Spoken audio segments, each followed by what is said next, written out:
प्रिय छात्र छात्राओं, बीए भाग प्रथम की इस व्याख्यान माला में आपका एक बार फिर से स्वागत है। इसके पश्चात हमारी जो कॉलेज में कक्षाएं हैं वो पुनः प्रारंभ हो जाएगी। लेकिन आज हम इसी तरह से वीडियो बनाकर अपनी इस जो पढ़ने की जो श्रृंखला है उसको आगे बढ़ाएंगे। हम आज की तारीख में रागे राघव नामक जो हमारे एक हिंदी साहित्य में बहुत बड़े साहित्यकार हुए हैं, या हम चूंकि कहानियों का अध्ययन करेंगे इसलिए कहानीकार हुए हैं, उनकी चर्चा करेंगे। और आपके पाठ्यक्रम में जो एक कहानी गदल आई है तत्पश्चात हम उसकी चर्चा करेंगे, जो शायद अगले व्याख्यान में हमारे आ पाएगी। सबसे पहले हम रागे राघव के जीवन परिचय को जानेंगे और तत्पश्चात उन्होंने किस तरह से रचनाएं की, किस तरह की रचनाएं हमको दी, उसके बारे में चर्चा करेंगे। सबसे पहले हम आते हैं कि रागे राघव का जन्म कब हुआ। तो हम कह सकते हैं कि रागे राघव का जन्म 17 जनवरी को आगरा में हुआ। हालांकि कुछ लोग ये कहते हैं कि बरौनी में हुआ, तो हम आगरा ही मान लेते हैं उनके जन्म को। और उनका देहावसान 12 सितंबर 1962 को हुआ। लेकिन उससे पहले ये जानना ज़रूरी है कि आपका जन्म कब हुआ। 17 जनवरी 1923 को हुआ। 17 जनवरी तो हमने बात कर ली थी, लेकिन सन 1923 में आपका जन्म हुआ। आपका बचपन का मूल नाम TNV आचार्य अर्थात तिरुमल्लय नंबाकम वीर राघवाचार्य था। इसी तरह से आपके पिताजी का नाम श्री रंगनाथ वीर राघवाचार्य था और माता का नाम श्रीमती वनकम्मा था। आपका जो देहावसान हुआ वो मुंबई, उस समय की बम्बई जो महाराष्ट्र में है, वहाँ हुआ था। आपका अधिकांश जीवन राजस्थान में वैर जो भरतपुर में है और उसके आसपास के क्षेत्र में ही बीता था। इसके अलावा आगरा में भी आपका जीवन का काफ़ी लंबा हिस्सा व्यतीत हुआ और वहीं पर आपकी पढ़ाई भी हुई। तो राघवाचार्य की शिक्षा हम कह सकते हैं कि लगभग समस्त शिक्षा इनकी आगरा में हुई। और 1944 में आपने सेंट जॉन्स कॉलेज से स्नातकोत्तर जो है कक्षा उत्तीर्ण की और 1948 में आगरा विश्वविद्यालय से गुरु गोरखनाथ पर PhD की। खास बात देखिए, गुरु गोरखनाथ पर PhD की। MA भी इन्होंने हिंदी में ही की थी। तो इस तरह से हम देखते हैं कि आपका जो बचपन है, आपकी जो जवानी है या पढ़ाई का जो हिस्सा है, वो सारा भरतपुर और उसके आसपास के क्षेत्र में गुजरा, जिसमें कि आगरा भी शामिल है। हम इससे ये न सोचें कि राघवाचार्य मूलतः इसी क्षेत्र के रहने वाले थे। राघवाचार्य का परिवार मूलतः लगभग 300 वर्ष पहले तक दक्षिण भारत में रहता था, लेकिन राजगुरु बनकर के भरतपुर में इनके पूर्वज आ गए थे और फिर यहीं आकर के बस गए थे। तो इस तरह से हम कह सकते हैं कि एक दाक्षिणात्य परिवार में पैदा हुए, लेकिन इसके बावजूद आपने हिंदी में लेखन किया। और इसके पीछे भी एक कारण रहा कि जब इनके मन में लेखन की बातें शुरू हुई, और ये शुरू क्या हुई, ये मान लीजिए कि 13 वर्ष की आयु में तो आपने लिखना प्रारंभ कर दिया था। और इसी दौरान में 1942 में आपको बंगाल की यात्रा करने का अवसर मिला। और उस यात्रा के दौरान बंगाल में बहुत ज़बरदस्त अकाल था और उस अकाल का आप पर इतना प्रभाव पड़ा कि आपने उसकी रिपोर्ट तैयार कर दी। और एक तरह से साहित्य में एक विधा रिपोर्टाज होती है, वो लिख दी, जिसका नाम आपने लिखा तूफानों के बीच। अब देखिए, 15-16 साल की आयु में जब लेखक ये चीज लिख देता है 23-42, तो आप ये सोचिए कि उसका कितना नाम होगा। हालांकि इसमें ये नहीं लिखा कि इन्होंने लेखन कब किया, लेकिन 1942 में आपने अकाल वेस्ट बंगाल की यात्रा जरूर की थी, और तूफानों के बीच नामक जो रिपोर्टाज है वो आपने लिखी। रागे राघव खाली एक कहानी विधा में ही सिद्धहस्त नहीं थे, बल्कि आपने साहित्य की शायद ही कोई ऐसी विधा होगी जिस पर नहीं लिखा होगा। तो साहित्य की हर विधा में आपने लिखा, और 38-39 वर्ष की आयु में, हालांकि आपका देहावसान हो गया था, लेकिन इतनी कम आयु होते हुए भी आपने कविताएं भी लिखी। ऐसा माना जाता है कि आपने अपने साहित्य जीवन का प्रारंभ कविता से ही किया था, और ऐसा भी मानने में आता है कि आपके जीवन का अंत भी अंतिम तौर पर कविता लिखने के बाद ही हुआ था। तो साहित्य जीवन का प्रारंभ भी कविता से और अंत भी कविता से, लेकिन आपकी मूलतः पहचान एक गद्यकार के रूप में रही है। आपने कहानियाँ लिखी, आपने उपन्यास लिखे, आप नाटक के क्षेत्र में भी आपने कार्य किया। रिपोर्टाज, एक तो मैं आपको नाम ले चुका हूँ, रिपोर्टाज लिखी। इसके अलावा बहुत सी आलोचनाएं, साथ साथ भारतीय सभ्यता और संस्कृति पर शोध, और इसी संबंध में अनेक व्याख्याएं आपने लिखी। इनकी कुल रचनाओं के बारे में माना जाता है कि आपकी पाठ्य पुस्तक में जो है वो दी गई है 125 के आसपास रचनाएं हैं, और कुछ लोग मानते हैं कि 150 से भी अधिक पुस्तकों द्वारा आपने हिंदी साहित्य को समृद्ध किया। तो हम इस तरह की इनके कार्यों को देखकर कह सकते हैं कि ये एक ऐसे साहित्यकार थे जिनकी प्रतिभा असाधारण थी, इनका ज्ञान असाधारण था, लेखन क्षमता असाधारण थी। इसलिए एक सर्वमान्य लेखक के रूप में आप स्थापित माने जाते हैं। अब है कि आप साहित्यकार के रूप में तब कोई संशय रहा ही नहीं, क्या आप खाली साहित्यकार ही रहे? तो साहित्य से भी पहले आपकी रुचि चित्रकला में थी, और आप चित्रकार भी थे, संगीतकार भी थे, और पुरातत्वविज्ञ भी थे, पुरातत्ववेत्ता भी थे। इसी कारण इतिहास से जुड़ी हुई रचनाएं आपकी साहित्य में खूब मिल जाती है। तो हम कह सकते हैं कि एक बहुआयामी व्यक्तित्व इनका रहा है, रागे राघव का रहा है। यदि ये लंबा जीवन पाते तो आप सोचिए कि इनका रचना भंडार कितना अधिक होता। अब आते हैं कि इनकी कहानी गदल या इनकी जीवन यात्रा के संदर्भ में एक बात और कहें। ये चूँकि आज़ादी के समय थे तो इन पर उन स्वतंत्रता सेनानियों का भी प्रभाव पड़ा। इसके अलावा जो उस समय के साहित्यकार रहे थे उनका प्रभाव भी आप पर पड़ा, लेकिन आप किसी भी धारा में बंधे नहीं। लोगों ने इनको कम्युनिस्ट धारा में बांधने का प्रयास किया, प्रगतिशील धारा में बांधने का प्रयास किया।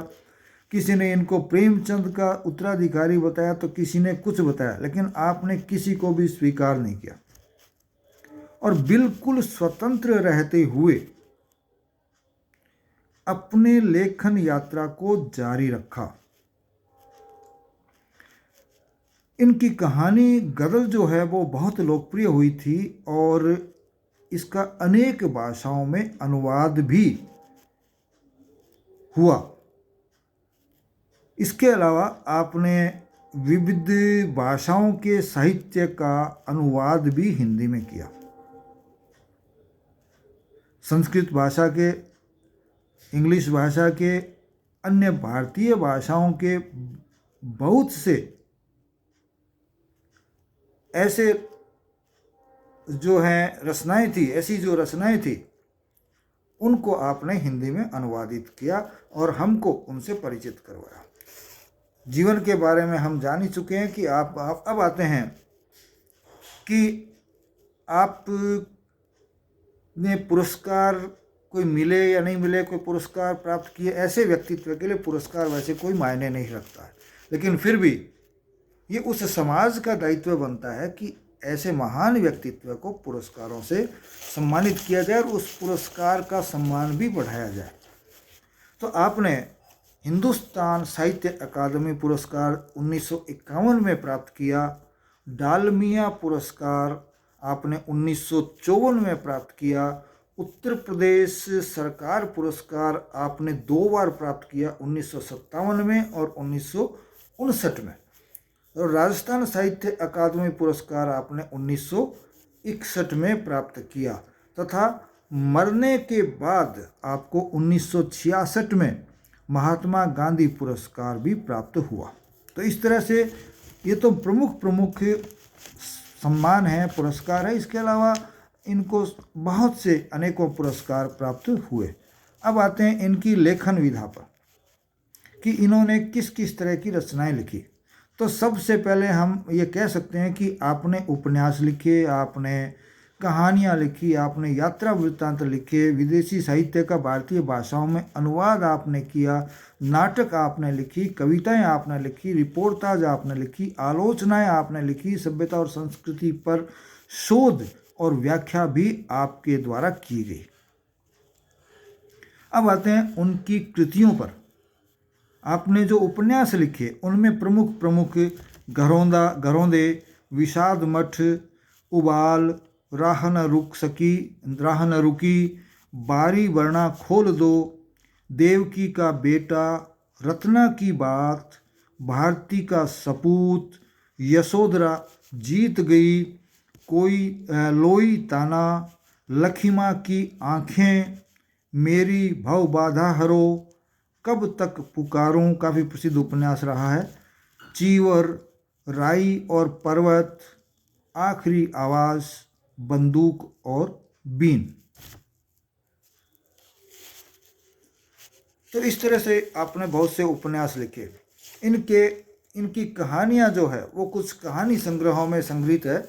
मैं उन कहानी संग्रहों का नाम लूँगा। वो कहानी संग्रह है अंगारे न बुझे, दूसरा कहानी संग्रह साम्राज्य का वैभव, तीसरा है कहानी संग्रह देवदासी, और चौथा कहानी संग्रह है चीवर। तो इस तरह से ये 4-5 तो प्रमुख संग्रह है ही। इसके अलावा और भी बहुत से संग्रह आपको इनकी कहानियों के मिल जाते हैं। अब आते हैं इनके द्वारा लिखे गए यात्रा वृत्तांत पर। इनकी 2 यात्रा वृत्तांत है जो मूलतः 4 यात्रा वृत्तांत है, जो 2-2 खंडों में है। महायात्रा गाथा इनका पहला यात्रा वृत्तांत है जो अंधेरा रास्ता के 2 खंड हैं, और दूसरा है महायात्रा गाथा नाम से जो रैन और चंदा के नामक 2 खंड हैं। तो इस तरह से आपने 2 यात्रा वृत्तांत जो हैं वो लिखे। इसके अलावा इनकी कुछ अनुदित रचनाएं भी रही हैं, जैसे जैसा तुम चाहो, हैमलेट जो नाटक रहा है उसका भी, वेनिस का सौदागर, ओथेलो, निष्फल प्रेम, परिवर्तन, तिल का ताड़, तूफान, मैकबेथ, जूलियस सीजर, 12वीं रात इत्यादि इत्यादि। तो इस तरह से आपका एक बहुत बड़ा रचना संसार रहा है। लंबी बीमारी के बाद 12 सितंबर 1962 को आपका मुंबई में इलाज करवाते हुए देहांत हो गया था। तो इस तरह से एक बहुत अनुभवी, एक बहुत जिसको हम कह सकते हैं प्रतिभाशाली साहित्यकार से हम वंचित हो गए। इसके अलावा हम इनका जहाँ तक भाषा का सवाल है, चूँकि इन्होंने अनुवाद किया तो हम कह सकते हैं कि अनुवाद बिना भाषा पर पकड़ के नहीं हो सकता। तो आपका बहुत सी भाषाओं पर अधिकार था, लेकिन मूलतः 4 भाषाओं पर आपका पूर्णतः अधिकार हम कह सकते हैं कि था। हिंदी, अंग्रेजी, ब्रज और संस्कृत। ये 4 भाषाएं तो ऐसी थी जिस पे आप असाधारण अधिकार रखते थे। अब आते हैं इनकी साहित्य में क्या विशेषताएं थी। देखिए, लोग आरोप लगाते हैं कि आप जो है एक कम्युनिस्ट धारा से प्रभावित साहित्यकार थे, लेकिन ये कभी भी किसी भी धारा में नहीं बंधे। एक मानव की पहचान की धारा थी, उसके साथ आप हमेशा चले। आपने एक आम मनुष्य को और उसके साथ साथ हमारे पुराने इतिहास को जोड़ करके देखा और उस मानव की समस्या को हमारे सामने रखने का प्रयास किया।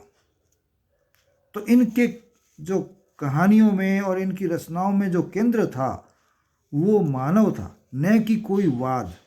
न आप छायावाद में बंधे, न आप प्रगतिवाद के चपेट में आए, न आप कोई प्रयोगवाद के चपेट में आए, न आप प्रगतिशील या छायावाद की चपेट में आए, बल्कि ऐसे पात्र आपने अपने साहित्य में दिए जिनका मान सम्मान एक आम आदमी का, उनका स्वाभिमान एक आम आदमी का स्वाभिमान हमको पूरी तरह से दिखाई देता है। तो उसकी समस्याएं आपने उठाई।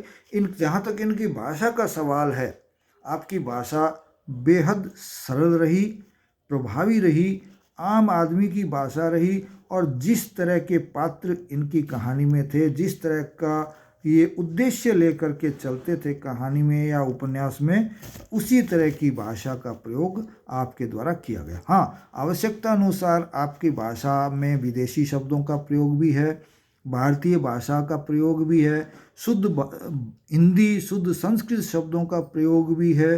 तो इसके साथ साथ ऐसे शब्दों का प्रयोग भी मिल जाता है जो कि क्षेत्रीय भी रहे हैं। इनकी कलागत और काव्यगत जो दोनों हैं, भावगत जो दोनों हैं, तो इनमें ये सब मिल जाएंगे। आज़ादी के दौरान हुआ तो आज़ादी की भावनाएं भी आपके साहित्य में मिल जाती है। कुछ ऐसे उभार भी आपके साहित्य में मिल जाते हैं जो कि भारतीय सभ्यता और संस्कृति को ऊंचाइयों की तरफ ले जाते हुए हमको दिखाई देते हैं।